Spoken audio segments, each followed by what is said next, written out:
전복과 두타비 이야기와 유몽인의 어야담. 야담에는 정식 역사가 아닌 이야기로서의 교훈이 들어있습니다.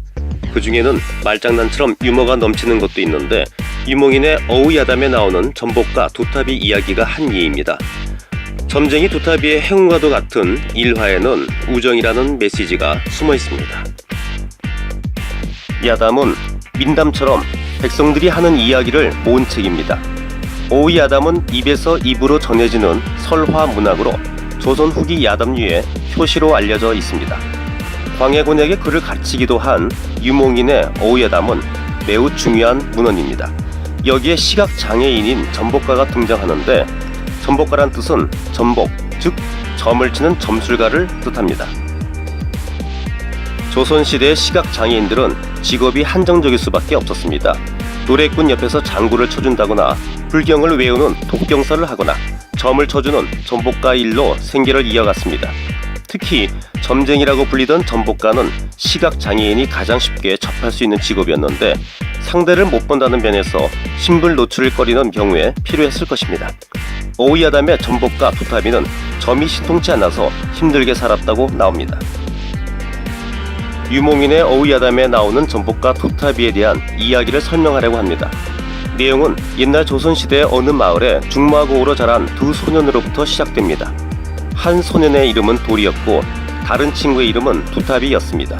어릴 때부터 정승의 꿈을 가지고 함께했지만 어느 날 두타비는 열병에 걸려서 실명을 하고 말았습니다.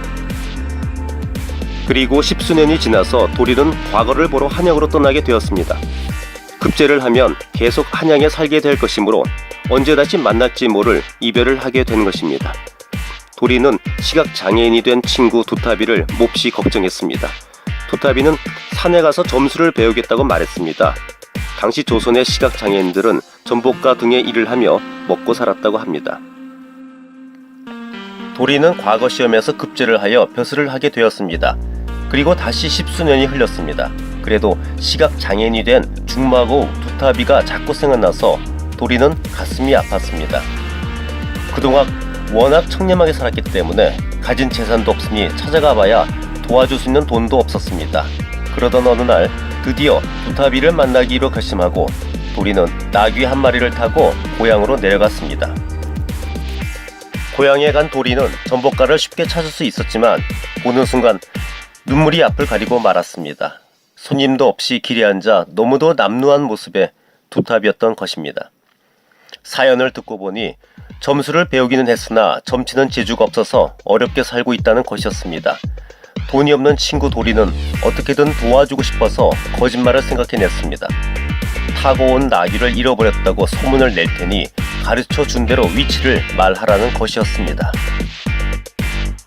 도리는 나귀를 먼 곳의 나무에 메어놓고는 잃어버렸다고 소문을 냈습니다. 명색이 한양에서 온 정승이었으니 고을 사또도 자기 일처럼 찾아주었습니다.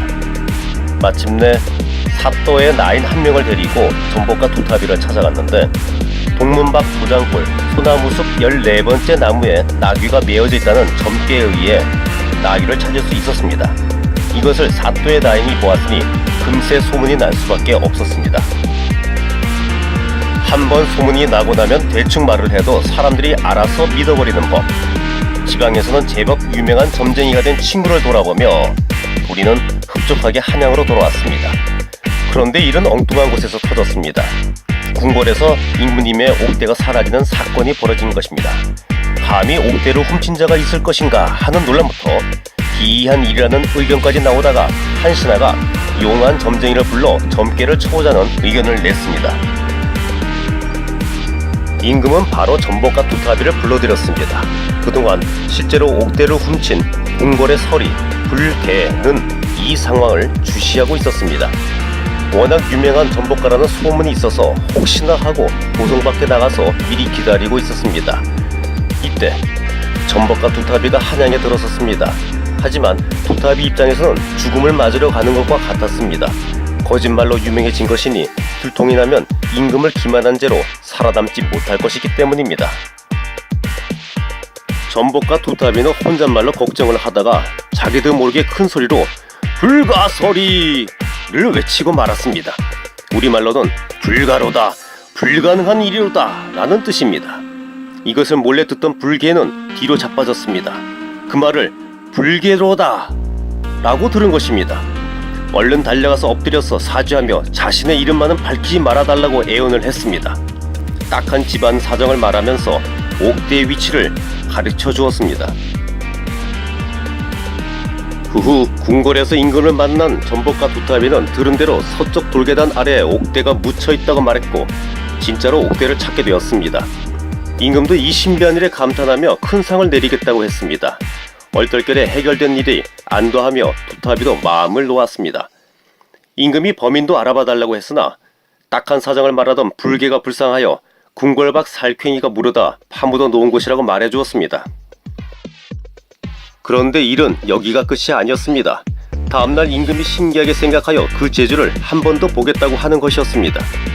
마침 궁궐 구석에 있던 두꺼비를 발견하고는 임금은 신하를 시켜 돌로 깔아놓고 움직이지 못하게 했습니다. 그리고는 두타비를 만나러 갔습니다. 임금은 방금 자신이 하고 온 일이 무엇인지를 점괘로 맞춰보라고 했습니다. 맞추지 못하면 옥대를 훔친 의심도 함께하여 죽음을 면치 못하리라고 말했습니다. 전복과 두타비는 황당하고도 당혹했습니다.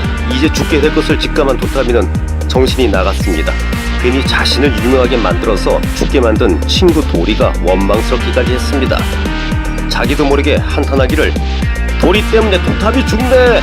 라고 말하고 말았습니다. 그러자 임금과 주변의 신하들이 다 놀라워했습니다. 돌의 두꺼비가 죽는다고 들었던 것이었습니다. 그래서 이 일로 인해 전복과 두꺼비는 더욱 유명해지고 친구 도리와 우정을 쌓으며 아주 잘 살았다는 이야기입니다. 전복과 두타비 이야기를 지금 들으면 유치할지도 모르지만 아직도 혀 짧은 친구에 대한 유머 이야기가 많은 것처럼 듣는 사람을 웃게 만드는 내용을 담고 있습니다. 중세 설화답게 우연히 겹치기 때문에 소설적 개연성이 떨어지지만 친구를 사랑하는 마음과 능력 없는 주인공의 처지 때문에 관심을 가지게 되는 이야기입니다. 심지어 옥대를 훔친 범인마저도 나름의 딱한 사정이 있었으니 등장인물 모두가 나름대로의 상황을 맞이한 셈입니다. 유몽이는 인저 반정이 있은 후 광해군과의 인연 때문에 모함을 받고 아들과 함께 사형당했습니다. 그로 인해 어우야담은 제대로 보관되지 못하고 사라질 위기에 처했습니다. 유몽인이 임진왜란을 겪은 세대이기 때문에 임진왜란 이후 백성들의 삶을 알 수 있는 중요한 문서가 없어질 뻔한 것입니다. 여기저기 분산되고 변형된 이야기도 많아졌는데 다행히도 후손인 유재한이 1964년에 이를 모아 정리해서 5권의 책으로 다시 간행했습니다.